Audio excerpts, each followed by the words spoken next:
Oo, I don't care what generation you are in, you can grow the business.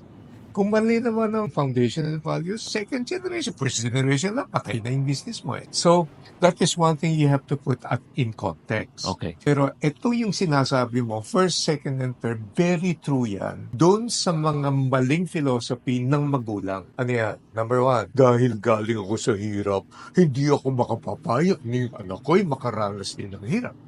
Ang sagot ko sa kanila, congratulations, you just destroyed your children. Kaya ka nga umasenso, galing ka sa hirap eh. Ngayon magaling ka na, lahat gagawin mo komportable yung anak mo. Paano matututo yan? Tama. Second is, i-refute ka rin yung philosophy ng mga turo sa bahay na hindi nilalabas.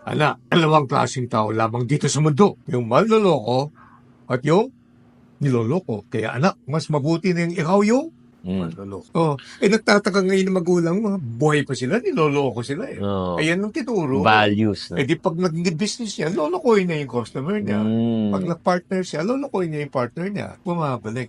Mali ang turo. Ang turo ko nga sa aking mga anak ay, hindi na balilugi tayo. Huwag lang masira yung reputation natin.